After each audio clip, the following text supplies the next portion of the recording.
Ustadz, ada banyak agama di bumi ini. Kenapa harus agama Islam? Ada banyak agama di bumi ini. Kenapa harus agama Islam yang harus didakwahkan? Kenapa umat manusia ini harus menerima agama Islam? Kenapa? Ada banyak agama di bumi ini. Dan katanya agama itu kan mengajarkan kebaikan semuanya. Enggak ada agama yang mengajarkan kejahatan. Kenapa Islam? Kenapa harus Islam? Biarkan saja mereka yang beragama lain, biarkan. Kenapa harus Islam?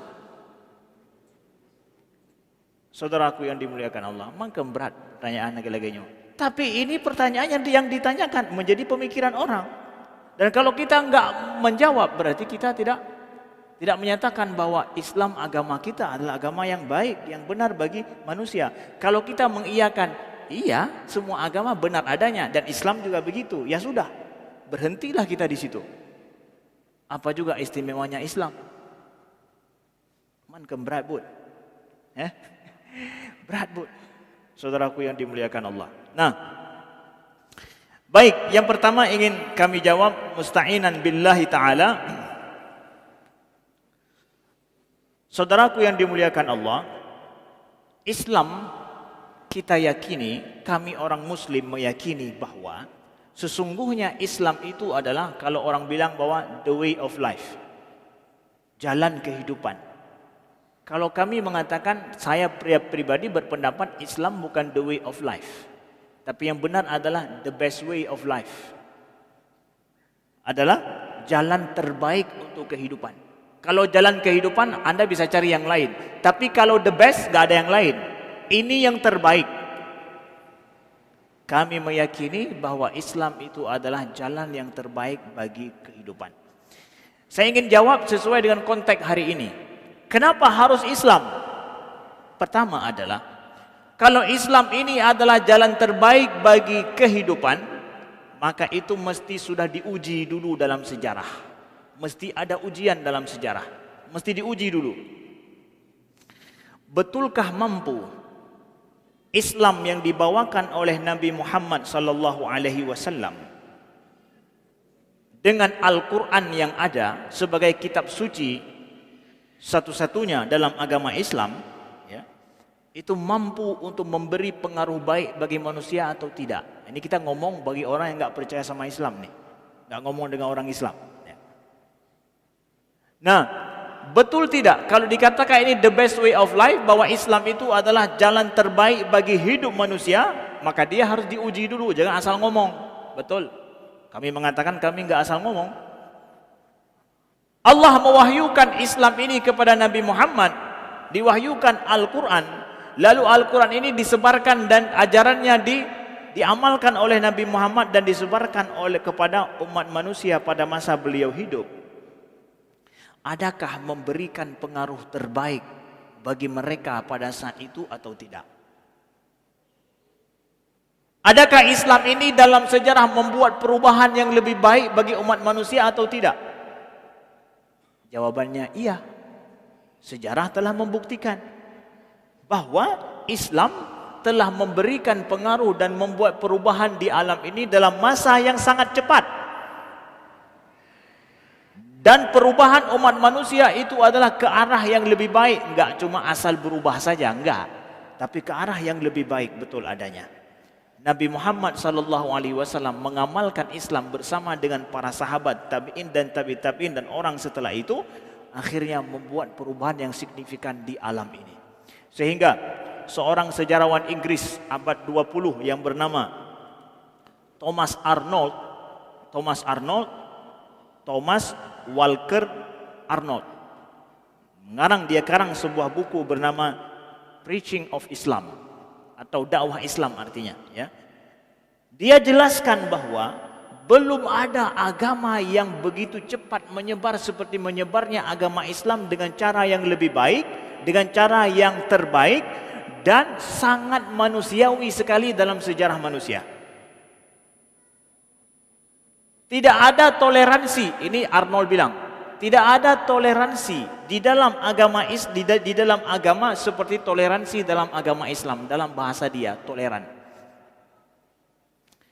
Islam dalam mengajarkan akidah, mendakwahkan Islam, mendakwahkan keyakinan, betul-betul dijaga prinsip la ikraha fid din, tidak ada paksaan dalam masalah keyakinan beragama untuk memeluk suatu agama, khususnya memeluk agama Islam. Tidak boleh dipaksakan. Dia ambil salah satu contoh. Arnold sendiri ambil salah satu contoh. Seorang ilmuwan Yahudi bernama Musa bin Maimun. Ini ilmuwan Yahudi dari Andalusia. Ya, namanya Musa bin Maimun. Atau dalam bahasa Inggrisnya itu disebut Ibnu Maimunid. Ibnu Maimunid itu dari Musa bin Maimun. Dari Cordoba dia. Dari Cordoba. Nah, Musa bin Maimun ini dia pernah ditindas pada masa era Al-Muwahhidin di Andalusia. Dia dipaksa untuk masuk Islam di Andalusia. Sehingga dia lari dari Andalusia pergi ke Mesir. Lari dari Andalusia pergi ke Mesir. Di Mesir di situ adalah dinasti Ayyubi. Nah, ketika dia sampai ke Mesir, dia mengatakan bahwa di sana dia masuk Islam. Dan dia dituduh bahwa di Andalusia dia telah murtad. Dia keluar dari Islam. Pertama dia orang Yahudi, kemudian dia masuk Islam, balik dia ke Mesir, lari dia ke Mesir, di sana dia keluar dari Islam.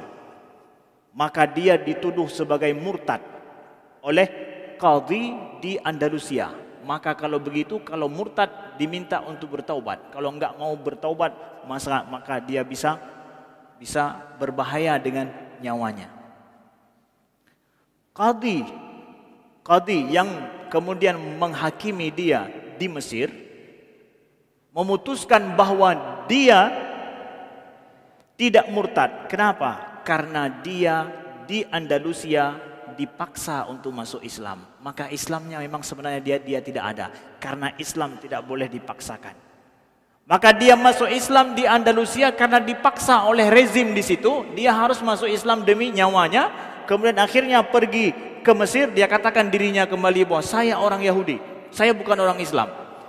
Orang Andalusia menuduhnya sebagai murtad. Orang Mesir, qadhi di Mesir mau menyelidiki kasus dia, mengatakan bahwa dia bukan murtad, tapi dia dipaksa masuk Islam dulu. La ikraha fiddin, tidak boleh dipaksakan dia untuk masuk sebuah agama dalam agama Islam ini. Dimaafkan dia di Mesir, hidup dia dengan bebas di Mesir. Arnold mengatakan, enggak pernah kita jumpai agama seperti ini diamalkan oleh pemeluknya, Islam. Jadi kenapa harus Islam? Islam ajaran yang sangat manusiawi sekali. Bukan kami ingin katakan di sini, ayo kalau begitu keluar daripada Islam, bukan. Tapi ini kasus sejarah. Bahwa betul-betul tidak ada paksaan di dalam Islam. Maka seluruh umat manusia kami katakan, dia masuk ke dalam Islam, ketika Islam berkuasa sekalipun, maka kalau Islam diamalkan, walaupun ada penganut agama lain, dia akan tenang, dia akan aman. Dan Arnold mengatakan bahwa adanya banyak sekte daripada Kristen di Timur Tengah sampai hari ini, kemudian amannya orang Yahudi sampai abad ke-20, dia tinggal di Irak, di Mesir, di Suriah, ya, kemudian di semua negara Arab, Maroko juga, mereka sekte-sekte Yahudi itu, mereka berkembang dengan tanpa ada penindasan, menunjukkan itulah agama Islam. Sampai datang abad 20 ketika Israel membuat negara dengan menjajah orang Yahudi, saat itulah orang Yahudi tidak aman lagi. Kenapa? Masalah politik. Tanpa ada masalah politik abad 20, mereka aman tinggal. Bahkan di Mesir, di Kairo itu ada namanya Haratul Yahud. Itu di daerah Moski. Moski itu daerah paling padat bisnis di Mesir. Itu adalah daerahnya orang Yahudi. Haratul Yahud namanya. Itu memang adalah gangnya orang Yahudi, tempatnya orang Yahudi. Begitu bebasnya mereka membangun bisnis di pusat kota Kairo. Padahal mereka Yahudi. Bukankah ini sebuah toleransi yang luar biasa? Maka jangan bermain-main saudaraku yang dimuliakan Allah. Maka kami kasih tahu juga di Aceh juga adalah toleransi sampai seperti itu. Orang Cina di Aceh tinggal di Banda Aceh ini di mana? Di pusat yang paling padat bisnis. Mereka bukan orang Muslim, tapi mereka orang Konghucu atau orang Kristen. Mereka tinggal di pusat kota Banda Aceh, di Penayung, pusat paling padat bisnis hari ini. Mereka aman, tidak diganggu. Kenapa? Inilah Islam. Selama mereka tidak mengganggu, mereka ingin hidup bersama dan mereka menghargai orang di sekeliling mereka, mereka juga akan dihargai. La ikraha fiddin. Kami katakan kepada orang yang bertanya kenapa Islam, untuk hidup model kehidupan yang majemuk, yang pluralitas, itu ada di dalam Islam. Pluralitas seperti ini maksudnya, yang semua orang dia saling menghargai dan punya kebebasan menganut agamanya tanpa dipaksakan. Saudaraku yang dimuliakan Allah, ini kami katakan Islam. Lalu kalau ditanya lagi kenapa harus Islam, bagi yang hidup zaman ini kita jawab bahwa kamu tahu tidak bahwa agama yang paling cepat sekali penyebarannya abad ini adalah agama Islam. Itu terbukti seluruh dunia. Semua badan survei dunia termasuk Pew Center di Amerika yang sangat terkenal sekali membuktikan bahwa Islam adalah agama yang paling pesat perkembangannya sampai hari ini. Bahkan agama Kristen semakin menurun terus. Ya, agama Islam yang terus menanjak dan semakin banyak. Dua. Yang nomor tiga kami jawab sesuai dengan kontekstual, bahwa agama Islam memiliki kemampuan untuk meneruskan dengan ajarannya, memiliki kemampuan untuk melestarikan umat manusia di atas muka bumi ini. Hanya agama Islam yang mampu menjamin manusia lestari di atas muka bumi ini. Buktinya mana? Emangnya agama lain tidak bisa? Agama Islam betul-betul menghargai yang namanya keluarga. Islam tidak memperbolehkan ada keluarga selain daripada laki-laki dan perempuan. Islam sangat menghargai dan Islam juga sangat menjaga apa? Menjaga umatnya untuk hidup dalam sebuah keluarga. Kompleks sekali hukum di dalam Islam yang mengatur tentang masalah hubungan suami istri, hubungan ayah dan anak. Ada hak dan kewajiban suami istri, hak dan kewajiban antara anak dengan ayahnya. Walaupun tidak ada undang-undang di suatu negara tentang masalah itu, dalam Islam sudah komplit, nggak perlu undang-undang lagi. Kalau perlu ada undang-undang dibuat, tinggal ambil aja undang-undang ada di dalam Islam. Begitu komplitnya undang-undang masalah keluarga dalam Islam. Lalu apa artinya undang-undang keluarga itu? Itulah tandanya keluarga itu adalah merupakan bagian terpenting daripada ajaran Islam. Sedangkan agama lain, semakin orang enggak berhubungan dengan suami, dengan istri, dengan wanita, semakin suci orang itu. Betul tidak?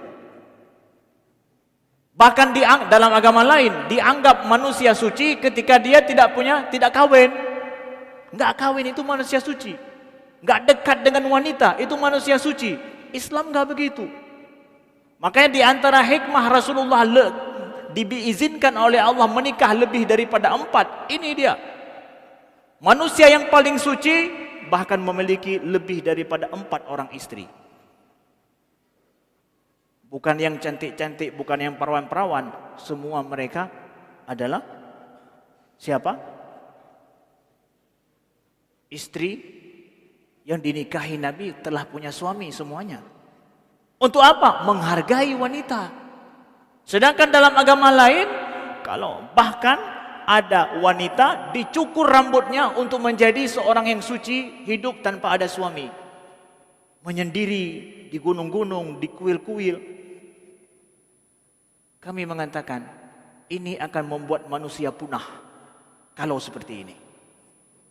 Kalau begitu, ajak semua orang jadi suci seperti itu, cukur rambutnya, kemudian setelah itu maka akan punah. Kami tidak menuduh agama macam-macam. Kami hanya membuat sebuah ide, gagasan, perbedaan. Maka dari sini Islam tidak begitu. Orang yang suci dalam Islam boleh menikah, punya anak, ya, boleh menikah 1, 2, 3, 4, tidak masalah. Ya, tidaklah keberadaan dia dengan seorang wanita menjadikan dia orang hina, enggak, tetap orang suci. Bahkan Nabi Muhammad sallallahu alaihi wasallam menyuruh umatnya adalah menikahlah kalian, fa inni sesungguhnya aku bangga kalau seandainya aku nanti menjadi umatku adalah yang paling banyak nantinya keturunannya. Nabi bangga untuk itu. Itu umat Nabi Muhammad. Maka hari ini kita sampaikan jawaban ini kepada orang Eropa juga. Pada saat kalian hari ini kebanyakan tingkat kelahiran di Eropa mulai menurun. Mereka khawatir akan hilang bangsa Eropa. Hari ini kita mengatakan bahwa benua tua itu benua Eropa. Benua sudah berubah, benua tua. Sedangkan kita di Asia ini benua muda. Kenapa? Anak muda lebih banyak daripada orang tua. Sedangkan Eropa adalah benua tua. Kenapa? Orang tua lebih banyak daripada anak muda. Tingkat kelahiran semakin menurun terus saat ini. Kami katakan kalian perlu kepada Islam yang pemeluknya betul-betul menjaga keluarga, tingkat kelahiran mereka besar. Dan penyebab daripada Eropa hari ini adalah seperti itu karena tingkat kelahiran mereka minim sekali. Gara-gara kampanye dulu, kampanye pemerintah Eropa supaya mempersedikit anak. Cok ino. Andai kata urun drone zaman nepatih lagi nyan, kabeh tanya-tanya. Untung hana nepatih. Maka 2 orang anak lebih baik dari 1. Dari 1. Pimnya 2 matang kan? 2 orang anak lebih baik daripada 1. 3 lebih baik daripada 2. Begitulah seterusnya. Wallahu alam wa nisbatul ilmi ilahi aslam. Terima kasih. Wassalamualaikum warahmatullahi wabarakatuh.